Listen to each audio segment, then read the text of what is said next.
Had crowd noise blaring in anticipation of 25,000 fans being in attendance for the big game on Sunday night. Yesterday, however, they moved from outside to inside and simulated a Super Bowl halftime show, which, as you know, can be very long. Obviously, the Kansas City Chiefs have experience in that department from a year ago. Their entire roster is pretty much intact, and that includes the phenom everyone knows about. He's different. Patrick Mahomes, different, and in his case, better.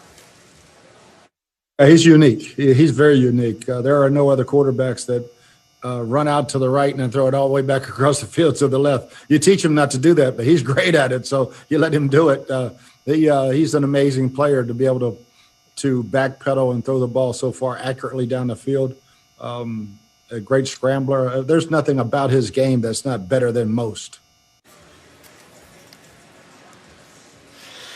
And Mahomes, this will not come as a surprise, has been deadly while on the run this season. According to NFL Next Gen stats, Mahomes has the most completions, passing yards, and touchdown passes of any quarterback on the run this season, including the playoffs. For their part, the Bucs have allowed just one touchdown passing from a running quarterback this season.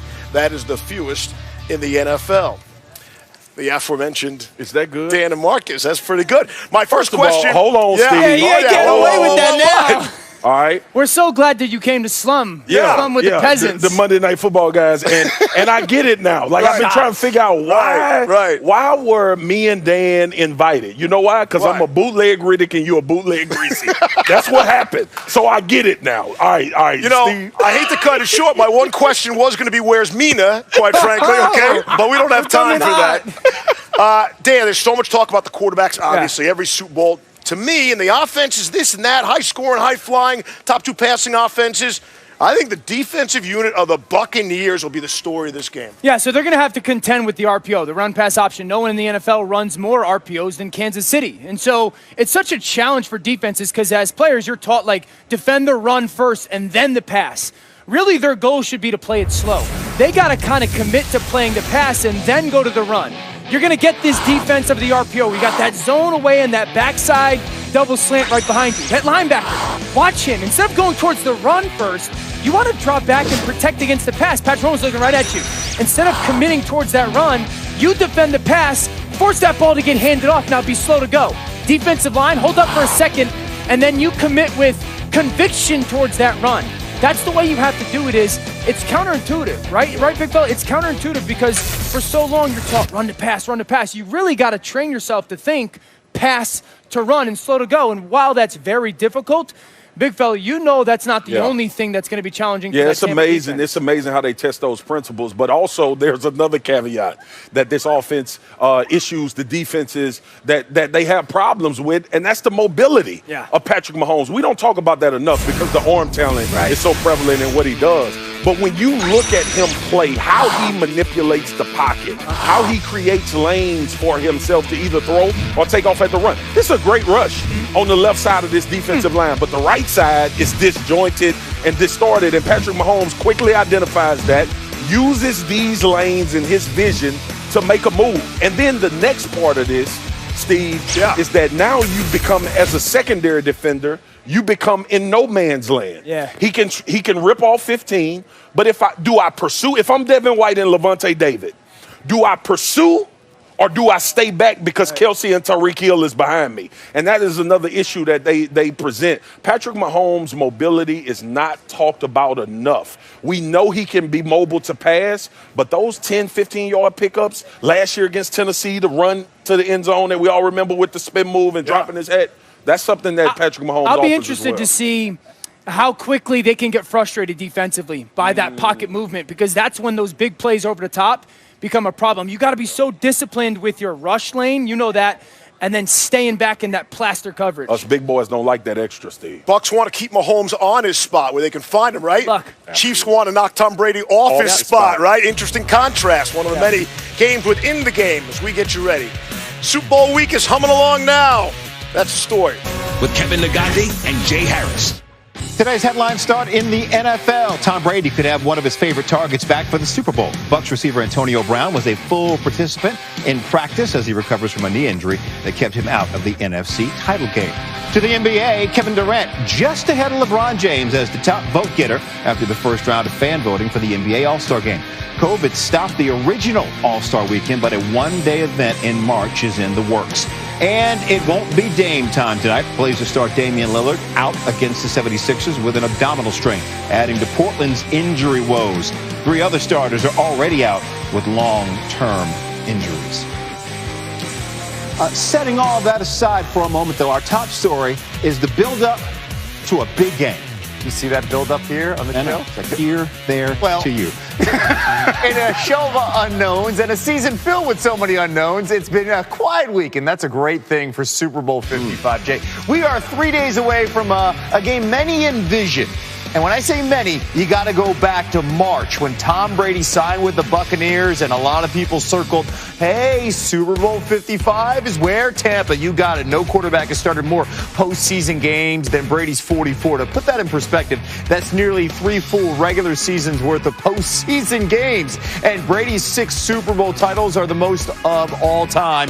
One more than Charles Haley's 5, and he's thrown for over 12,000 passing yards in the playoffs. The next closest quarterback, Peyton Manning, nearly 5,000 yards behind him.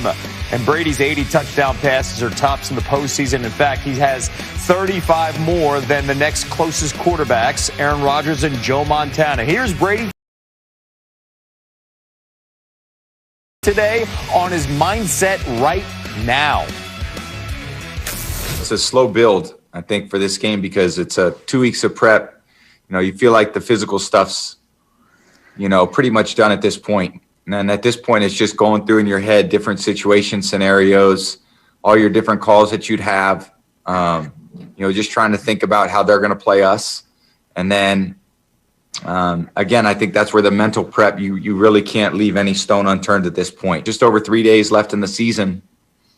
So 72 hours plus, and, you got to use it all. Sports Center on the Road is presented by Rocket Mortgage, and Sal Palantonio is covering the Bucs and joins us now live from St. Pete Beach. And Sal, you have covered every single one of Brady's 10 Super Bowls. What have you noticed from him as we get closer to Sunday? I can tell you he's real happy today getting Antonio Brown back. That's the headline. Let's get right to that news. Antonio Brown practiced, Kevin, for the first time in 20 days as a full participant, coming off that knee injury that he suffered in New Orleans in the divisional round, misses the NFC Championship game, limited participant in practice, but today a full participant. Tom Brady is happy about that. We were over in Tampa at the commissioner's press conference. The entire Tampa-St. Pete area has got Brady fever, and even Roger Goodell was asked about his long, complex relationship to Tom Brady. Listen to this. Tom Brady has shown that he is probably the greatest player to ever play this game. His leadership, his ability to rise to the big occasions and make everybody rise around him. That's what's absolutely incredible to me. Everyone just plays better when they're with him. He's an extraordinary guy. He cares about this game deeply. He cares about the people involved with the game. I wish him well. I think he's going to continue to be a great performer. I'm glad to hear he's going to play a few more years. And if you ask Antonio Brown, he'll say the same thing. I've asked him and talked to him about Tom Brady. He came here to play in a Super Bowl with Tom Brady and being a full participant with that knee injury. Now, Bruce Arians is going to be cautious with it, of course, wants to see if there's any swelling tomorrow, but I'm told that he was running around and doing quite well. Now, the others to look at is Cameron Brate. Tight end, is back tightened up during practice. He missed a couple of periods, so they have him as limited, but he did finish practice. He caught a touchdown pass in the red zone at the end of practice. The other to watch is Jordan Whitehead. He's the free safety, shoulder injury suffered in the NFC Championship game. Still wearing, Kevin, he was still wearing today that black jersey, the no-touch, no-contact jersey. Until he takes that off, then we'll be convinced he's going to play in Super Bowl 55. Yeah, Whitehead, as we see, forcing a fumble there, a critical role for that Bucs defense in the NFC Championship game against the Packers. Sal Powell with the Bucs. Later on SportsCenter, we'll hear from Diana Rossini and the Chiefs also ahead on SportsCenter as we get you ready. Of course, PTI will tackle a big storyline. Maybe the question is, Tony and Mike, how they would grade the NFL and handling this unprecedented season. We'll hear from these guys.